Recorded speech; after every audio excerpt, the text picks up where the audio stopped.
confrontation over what to do with the president's body? Oh, the confrontation, that was one of the biggest things that happened at Parkland. That's what caused all of this, not allowing Texas law to be in place. Our pathologist should have done the autopsy at Parkland. And he tried to. And he tried to follow the Texas law. And the Secret Service, they looked like a herd of locusts, a phalanx around the coffin. And Mrs. Kennedy was in the middle with her left hand on the casket. And they were then coming out into the hall. And all of a sudden, there, our forensic pathologist stopped them. Dr. Earl Rose said, "Halt. This man has to have an autopsy here in the state of Texas. It'll only take 45 minutes." And they would not hear of it. They wanted to get that body out of Dallas.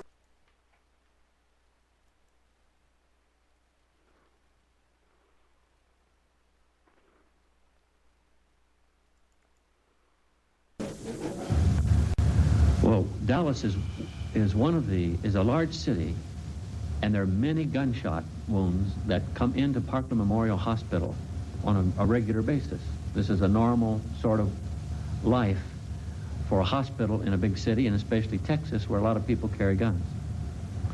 And when they looked at President Kennedy and his throat, they immediately concurred that he had been hit by a shot fired from the front. The Parkland Hospital doctors. Are you equally comfortable or are you not comfortable with the notion that there is forgery of some sort in the official documents of this? I feel there probably is. I certainly could not be, held down to saying exactly how that is, or even approximately how it is, perhaps. But I feel that there has been some kind of attempt to cover up what was going on. Front. Dallas clothing manufacturer Abraham Zapruder filmed the motorcade as it drove down Elm Street. It was about halfway down there, I heard a shot. And he slumped to the side like this.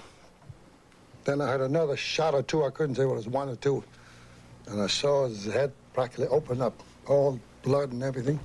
And I kept on shooting. 2 days after the assassination, Life magazine bought the infamous Zapruder film. Its moving images were not shown to the American public for 12 years. Let's continue.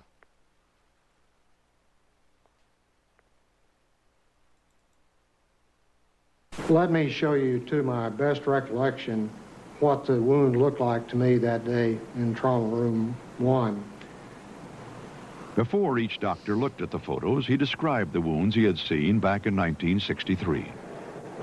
I could see the president's head wound quite well, and I was probably looking into a wound that was on the lateral or the side part of the head and the back part of the head.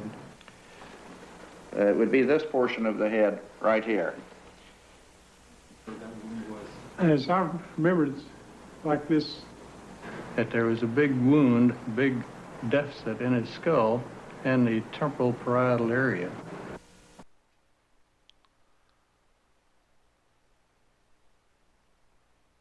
Now,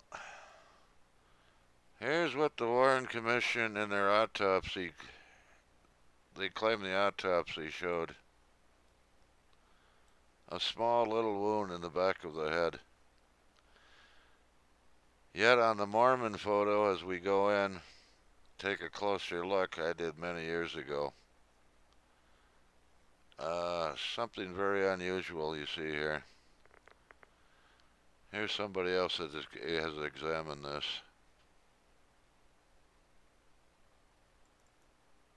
Inconsistencies within, and the pristine Mary Moorman photograph allowed me to go in and actually measure the wound optically without image processing. As we go into the wound and as we expand the wound and magnify it, you can see that the pixel elements, or each one of these little dots, is represented by dark squares or light squares. Now, if there were no wound in the rear of President Kennedy's head, all of the squares would be the basic reflective value or the basic shade of gray that his normal hair coloring would be on this day. Every time, in my years of experience with this, when there is a concave or convex area that is a deformation of the overall image, there is absolutely no question that the case is, as it goes darker under this situation, that this is going from an area on the top of President Kennedy's head down into an extremely deep hole, because the entrance wound that supported this exit wound was fired from the right frontal area of President Kennedy, and it exited through the rear. Instead of trying to find shooters or guns,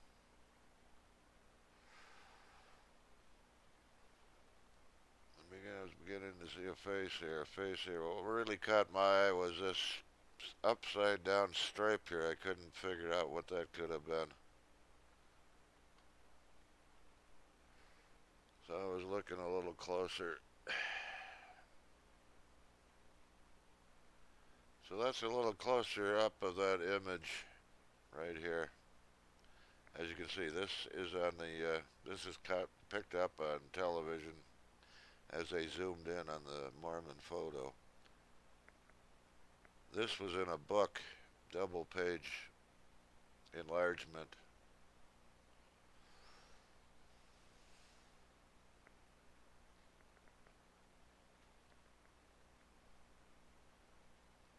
So you get the gist of it. I was looking there, and let's take him now.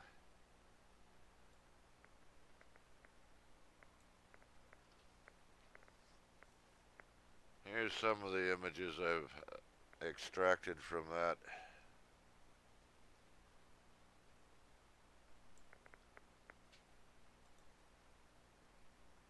How about a colorized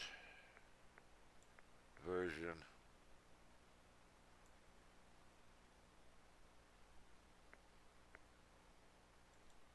I can find that one again. Well, anyways, here's an even more extreme close-up. Let me see if I move that in a little.